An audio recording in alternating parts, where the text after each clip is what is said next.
Hello community, welcome to the 100% competition review of Colorado. In the world of bad movies, we have The Room. In the world of bad music, we have mumble rapping. And in the world of bad Hitman maps, we have Colorado. Now, a lot of people may not know this, but Colorado was originally made as a gigantic facility. It was meant to be like the Dexter Industries back in Hitman Absolution.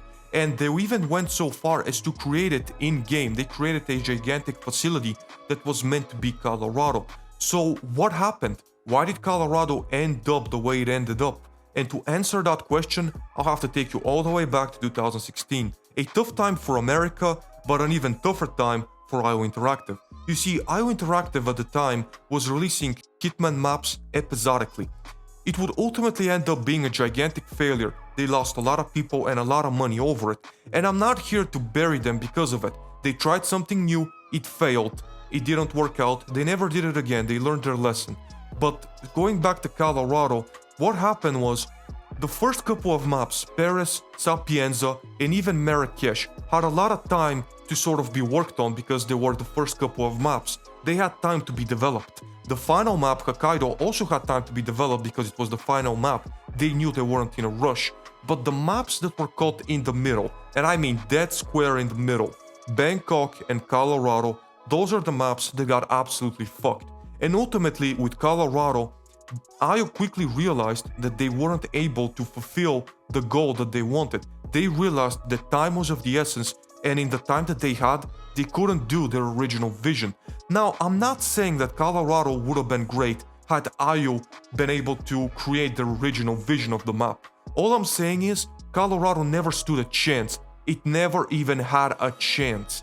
And that's ultimately why we ended up with the map we ended up with. It's a flat, small apricot farm because it was sort of made to be fast. It was made to be easy. It was made to be sort of done quickly just to get a map out there.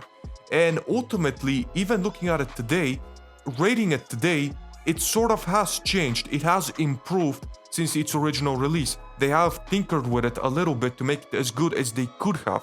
However, when it comes to the casual players, they hate it because, well, it's not a good looking map, it's not that much fun to explore, and even if you were to explore it, there's not that much to find. Experts like myself, we don't like it because the map is pretty limited, there's not really that many ways to do what you want to do, and speedrunners, they don't like it because it's not that great for speedrunning, it's pretty difficult.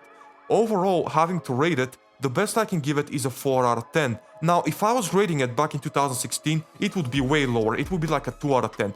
But it has improved in time, and also in time, we have had new gadgets that helped us sort of deal with difficult maps, with the emetic grenades, the seekers, etc.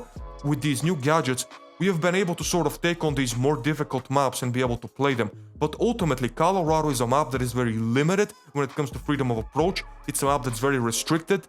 And to this day, the absolute best score I can give it is a 4 out of 10, below average. Targets are up next, and we're gonna start with the man of the hour himself, Sean Rose. The good thing about him is he can be isolated both in the shed with a peekaboo as well as with the emetic grenade. You can also isolate him where the clock is in the house. You can isolate him upstairs in the bedroom as well as in the bathroom. Overall shoot only, he's a very doable target. You can also accident kill him with a car and with the chandelier in the house. There's really quite a bit of ways to deal with him. The only negative things in particular about him is that his loop tends to be very lengthy. So if you do miss a key part of his loop, you can end up waiting for a very, very long time. And moving on to Maya Pravati, she can be also isolated with a peekaboo in the shed. You can also kill her in the red farmhouse. Funny thing about her, if you shoot her with the seeker while she's in the red farmhouse, she's gonna make her way to the swamp area, and then you can easily push her in that. So if you are struggling, for example, to get the Swamp Thing challenge, that's one way of doing it, and it's very easy to do, so keep that in mind. Also, you can kill her with a haystack falling, you can set her on fire. She's not particularly a terrible target, and in my opinion, she also has a pretty simple and easy loop to get a hold of, so again, she's pretty decent. Next up is Ezra Burke. In my opinion, he's the best target overall. You can isolate him both in the shed, in the basement, and in between as he makes his way there, shoot only. He's pretty damn simple, and he can also be accident killed with both the lawnmower as well as you can create a canister explosion in the shed. The best target overall when it comes to just being able to do whatever you want, not necessarily being too worried about his loop because you know you can always figure something out with him. And finally, to round things up, we're gonna go to Penelope Graves. She can be isolated in her house on the way to the war room, and that's pretty much it. She, in my opinion, is by far the worst target of the fort. She's very, very difficult to sort of get a hold of, especially if you're trying to isolate her suit only. You can't kill her with a chandelier as she makes her way into the house. You can also accident kill her, I guess, when she makes her loop around the yard. But overall, she's by far the weakest of the 4 targets. And what can I say when it comes to the rating? If 3 targets are too many, then 4 targets are far too many. Way too much. And at best, the targets are difficult, and at worst, they are damn near impossible to do. Next up, we're off to the challenges. Starting with They Scream, They Cry. The easiest way to do this particular challenge is just to find a contract online. It's much, much easier, trust me. Just get a contract online. You'll be able to get this done in like no time. But this is not worth doing it on the main mission. It's not worth it. This is very simple. Most people have probably done this. You have to be basically dressed as a scarecrow, make your way somewhere where you can get a clear shot, and when my Pravati makes her way out to just shoot it, it's gonna fall on top of her. It's a stupid challenge, but it's an easy challenge, so who cares, you know? This is a mission story. This is very simple. When she makes her way out, you can basically just have to lure her to this particular fuel tank, and then when she gets close enough, just shoot it, and it's gonna set her on fire. Bouncing Bucket is a mission story. This, all you have to do is shoot the lawnmower, and then it's gonna start dripping fuel. And basically, when he smokes a cigarette, he's gonna throw the cigarette in, and it's gonna set him alight. It's simple enough to do. Name your poison. This, prepare your little syringes. I hope you have all your little syringes for this one, because this is gonna take a while. Trust me. This, Penelope Graves with chandelier. It's simple. All you have to do is wait for her to get in the house, and as soon as she gets in the house, put a coin underneath the chandelier, and when she's picking up the coin, just shoot the chandelier. Easy kill, done and dealt with. This is a mission story. You have to drug Sean Rose. It's a mission story, don't worry about it. Sean Rose Exploding Watch mission story. Here, basically you just have to wait for her to get to the garage. She's gonna get herself underneath the car, and then you just have to push a button. Simple enough. This, I actually have a YouTube video already up on how to do this, the fiber wire on every single target, so this is simple enough to do. Watcher 6, this is a mission story. Accidents, this is not difficult to do. Most targets have at least 1 or 2 accidents each, so this is not necessarily that difficult. Gas explosion, this can be done in his shed when he's there. That's where you're gonna find this particular explosive, so don't worry about it. As soon as he gets there, you can eliminate him easily. Penelope Graves, this is a mission story where you can push her in. And then for this Penelope Graves, this is when she makes her way around the yard. You have to lure her and you have to explode her. It's not too difficult. Discovery, long way out. I believe for this one you need the Sean Rose mask or Sean Rose. I think both of them will work to open this door. Next up, this I've already shown you how to do this. This is simple enough, self-explanatory. Nitroglycerin, you're gonna find this in Ezra Burke's shack. That's where it is. This is upstairs in the bedroom. It's where you're gonna find it.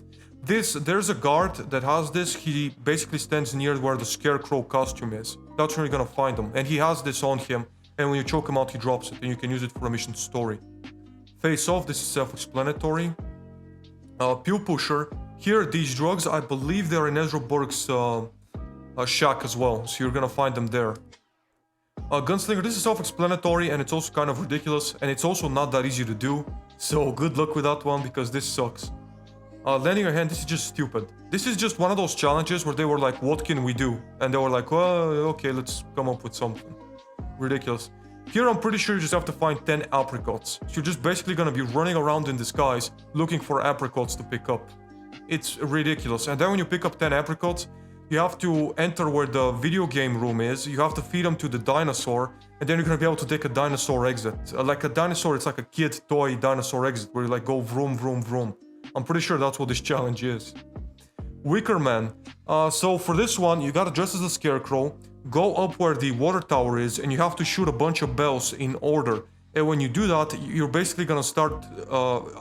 people who are close to you are gonna get set on fire by just the proximity they're close to you. So you can literally just walk around as the scarecrow, and everybody who is even remotely close to you is immediately gonna get set on fire. It's a cool Easter egg, but... amongst all these awful challenges, honestly, it was a bit of a chore having to do this. No birds here. This is one of the worst challenges ever. You have to dress as the Scarecrow, and there's like stances where you can pose as the Scarecrow, and you have to go one by one and stand on all of the stances through the map and basically act like a Scarecrow and pose as the Scarecrow.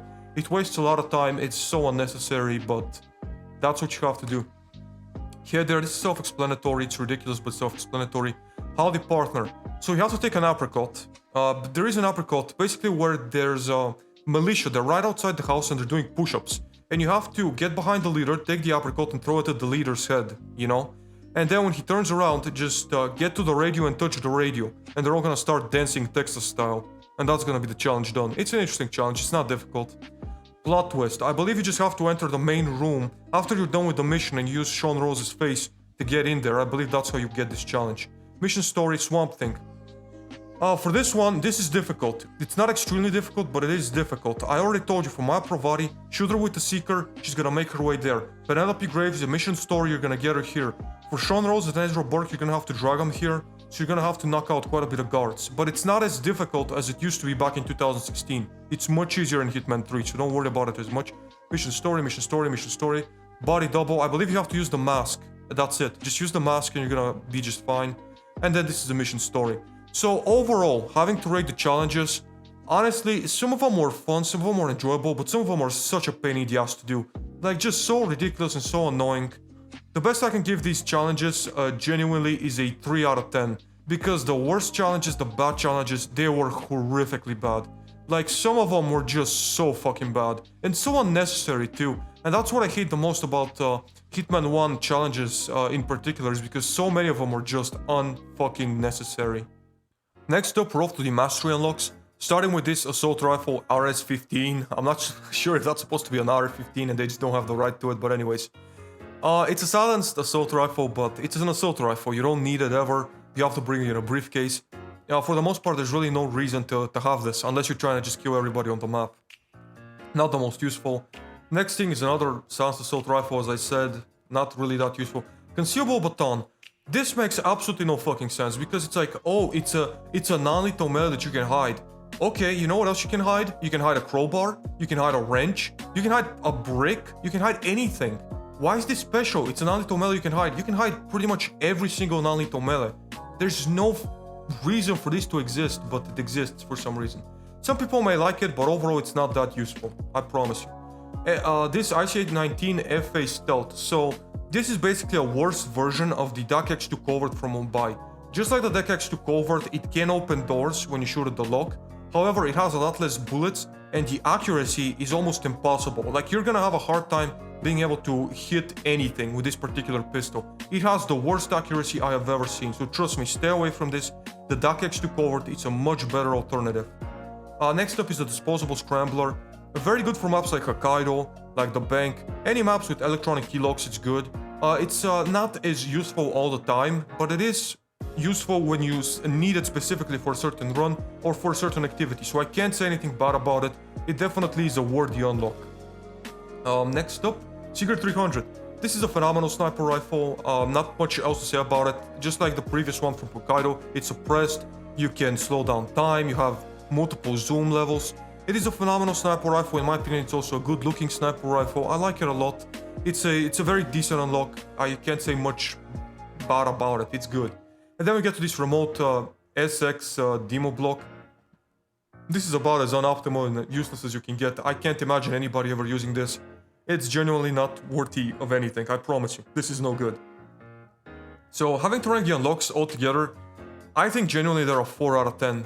I mean, outside of the sniper rifle that you see over here, and outside of maybe the disposable scrambler, everything else is pretty much garbage. I mean, everything else. You can say, well, this pistol opens doors. Yes, it opens doors, but it's the most inaccurate pistol of all time. Like, it's so fucking bad, I promise you. This, you can replace this with any non-lethal melee for the most part. Like, it's bad, man, I'm telling you. This stuff is not good. 4 out of 10 just for the sniper and just for the unlocker. 4 out of 10. Off to the stability for a final thing. I do have to say the map is pretty stable. IO has done a lot of work since Hitman 2016 to make it as stable as it can possibly be, to make it as good as it can possibly be, even though that's like shining a third, they still did their best. These targets don't have any problems when you're trying to use modern gadgets on them. They're not freezing, they're not breaking, so I can't really say much about it. It's a 10 out of 10, stability is great. and when we come to the final score, when we combine all the numbers together, we end up with a 2.4 out of 5. Ambitious but rubbish. And with that, we've pretty much come to the end of this review. But before you leave, I'm gonna need you to grab a cheap cologne and an even cheaper suit, because the next time we see each other, it will be in Thailand for a 100% competition review of the Hitman Hotel in Bangkok. Until the day comes, however, please do drop a like, subscribe for more content, and more than anything else, thank you very much for watching.